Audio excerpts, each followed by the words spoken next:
Jó, capítulo 29. E Jó continuou a sua defesa. Como tenho saudade do meu passado, do tempo em que Deus me protegia. Que saudade do tempo em que Deus, com a sua luz, iluminava o meu caminho e eu andava em segurança em meio às trevas. Que saudade do tempo em que eu era forte e cheio de saúde, quando Deus era meu amigo e abençoava a minha família. Quem me dera voltar ao tempo em que o Todo-Poderoso estava do meu lado e eu tinha a companhia alegre de meus filhos. O tempo em que os meus caminhos se embebiam em nata. O tempo em que eu era capaz de conseguir azeite de uma pedreira. Naquele tempo eu tinha um lugar reservado entre os cidadãos influentes e dignos de respeito. Quando os jovens me viam chegando, levantavam-se, abriam caminho. Os velhos ficavam em pé em sinal de respeito. Até as autoridades deixavam de lado os assuntos importantes e se calavam quando eu chegava. Homens nobres e importantes paravam de falar e não diziam mais nada. Minhas palavras eram a alegria da cidade e todos me conheciam como um homem honesto e justo, pois eu ajudava os pobres que estavam sendo explorados e os órfãos que não tinham alguém para lhes dar abrigo. Os que estavam à beira da morte me abençoavam. Eu ajudei muitas viúvas a ficarem alegres novamente. Em todas as minhas ações eu procurava ser justo. Fiz da justiça a minha roupa de todo dia. Eu servi de vista para os cegos e de pés para os aleijados. Eu era um pai para os necessitados, e até os estranhos eu protegi e julguei com justiça. Eu quebrei os dentes afiados dos perversos e tirei as pobres vítimas da boca dos exploradores desonestos. Então eu pensava, minha morte chegará tranquilamente em casa, depois de uma vida longa e bem vivida. Serei como uma árvore de raízes longas que chegam até as águas, o orvalho cairá sobre mim e meus ramos serão sempre verdes. Receberei muitas honras e a minha força sempre estará renovada. Quem me conhecia procurava sempre ouvir meus conselhos e todos se calavam para me escutar. Quando havia alguma dúvida ou discussão, eu sempre tinha a última palavra, pois todos aceitavam minhas opiniões. Todos esperavam pelos meus conselhos, como a terra seca espera pela chuva da primavera. Quando alguém estava triste, desanimado, o meu sorriso lhe devolvia a alegria e a disposição de viver. Para o meu povo, eu era um guia que indicava o caminho, um rei que comandava os exércitos, um chefe que organizava e um amigo que consolavam os que choram. Jó, capítulo 30. Mas agora eles zombam de mim. Homens jovens riem de mim. Jovens cujos pais não mereciam ficar ao lado dos cachorros que tomavam conta das minhas ovelhas. De que me serviria a força dos seus braços, já que desapareceu seu vigor? Enfraquecidos de tanto passar fome e miséria, perambulavam pela terra ressequida em sombrios e devastados desertos. Hoje eles se alimentam de raízes e ervas que crescem, e a raiz de zimbros é a sua comida. Da companhia dos amigos foram expulsos aos gritos, como se fossem ladrões. Hoje eles moram aos leitos secos dos rios e nos vales estreitos entre as montanhas. Arrastando-se entre as moitas de capim-bravo, eles se ajuntam debaixo dos espinheiros. Raça inútil, gente sem nome, foram expulsos da terra. Agora os filhos deles zombam de mim com suas canções. Tornei-me um provérbio para essa gente. Eles me desprezam, fogem de mim e não perdem uma chance de cuspir no meu rosto. Tudo isso porque Deus me tirou o poder e me afligiu. Eles querem me mostrar como são livres e independentes. Esses embrutecidos me atacam, preparam armadilhas para os meus pés e preparam contra mim os seus caminhos de destruição. Eles enchem de buracos o meu caminho e procuram apressar minha destruição, sabendo que não tenho ninguém para me ajudar. Eles me atacam como um bando de soldados entrando por uma brecha na muralha de uma cidade já meio destruída.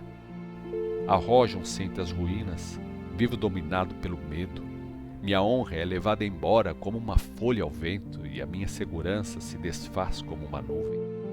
O meu coração está quebrado em pedaços. Meus dias estão cheios de dor e sofrimento. A noite penetra nos meus ossos, minhas dores me corroem sem parar. Em seu grande poder, Deus agarra a minha roupa, Ele me amarra com a gola da minha túnica. Ó Deus, o Senhor me jogou na lama, sou reduzido a pó e cinza. Eu grito pedindo ajuda, mas o Senhor não me responde. Eu me levanto para falar, mas o Senhor apenas olha para mim. Como o Senhor foi cruel comigo e me ataca com a força da sua mão. O Senhor me lançou para longe com o vento e me dissolveu com as tempestades da vida. Eu bem sei que o seu plano para mim é a morte, e depois o reino dos mortos, destino de todos os homens. Minha vida virou um monte de ruínas. Por que então deveria eu ficar calado, sem estender a mão para pedir ajuda, sem gritar pedindo socorro? Quando outros passaram por dificuldades, o meu coração não ficou pesado com eles? Quando os pobres tiveram necessidades, o meu coração não ficou pesado por causa deles? Quando eu esperava a recompensa de Deus pela minha vida, Ele me castigou. Quando eu esperava ver a luz divina, a escuridão caiu sobre mim. Meu coração está agitado e cheio de medo. Minha vida é pura aflição e desespero. Meu rosto está escuro, não de tomar sol, mas de chorar de tristeza. Peço ajuda aos antigos amigos da cidade, mas agora meus únicos amigos são os animais selvagens, os chacais e os avestruzes. Não adianta pedir ajuda aos homens. Minha pele dura e negra se quebra e cai. Dentro de mim os ossos queimam como fogo. Minhas canções alegres se transformaram em cantos fúnebres. Minha música feliz em canto de dor e pranto. Jó, capítulo 31. Quando eu era jovem, fiz um trato com Deus. Não olharia para uma mulher com intenções impuras em meu coração, pois se o fizesse, qual seria a porção que eu receberia de Deus lá em cima? Que herança Deus me daria e como me abençoaria o Todo-Poderoso lá dos céus? Eu sei que Deus tem um castigo reservado para os que vivem em pecado e desgraça para os que praticam o mal. Afinal, Deus conhece perfeitamente os meus caminhos e conhece todos os meus passos. Se por acaso eu menti ou tenho sido falso ou enganei alguém, que Deus me pese em uma balança justa.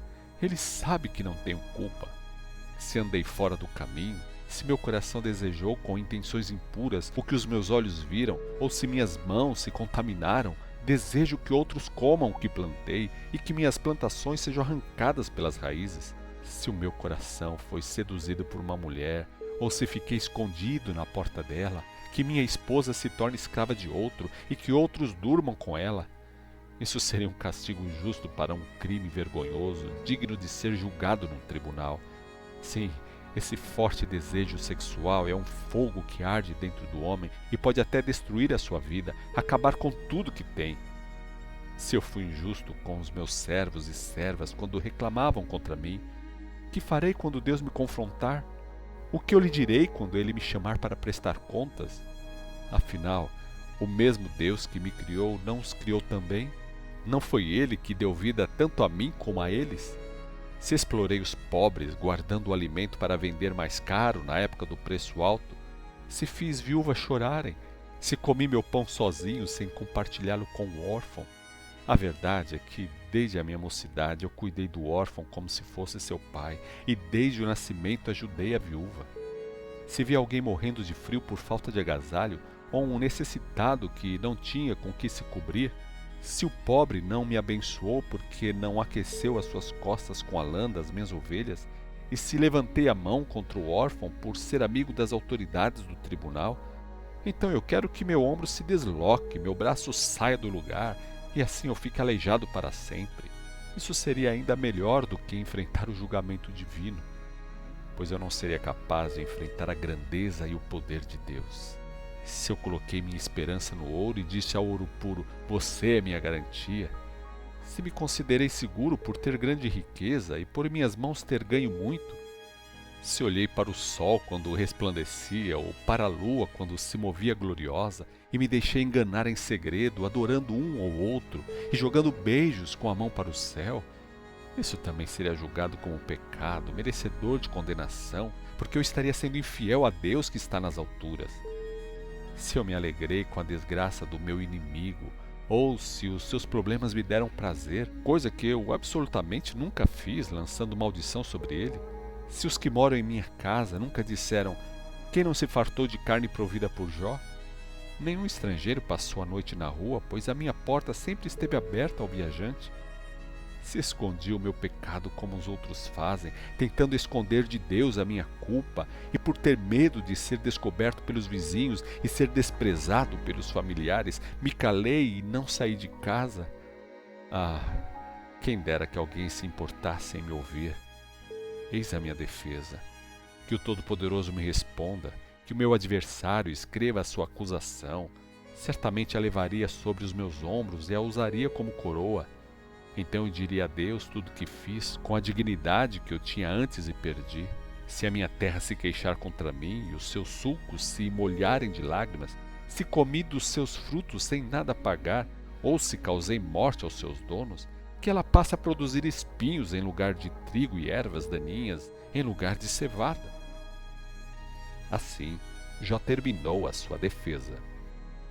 Jó, capítulo 32.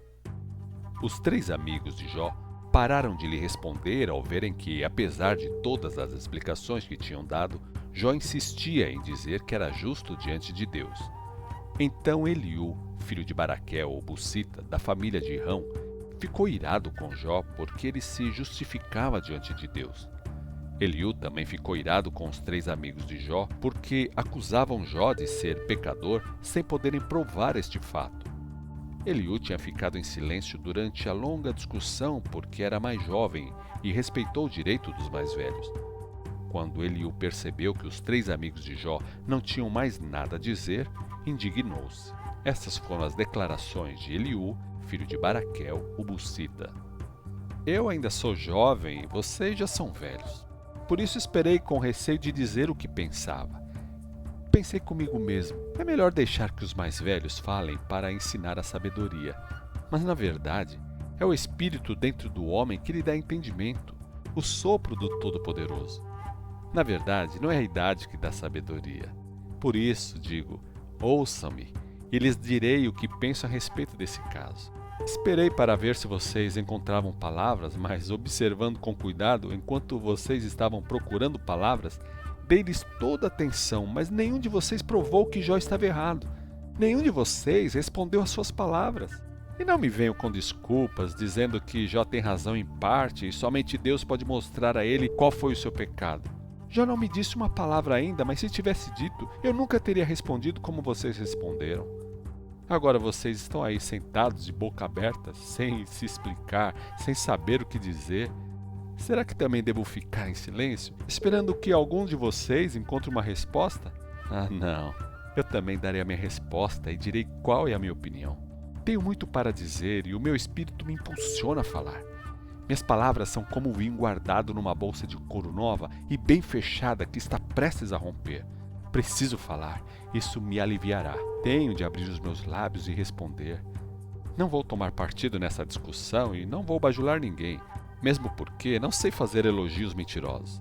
Serei sincero para que o meu Criador não me castigue com a morte.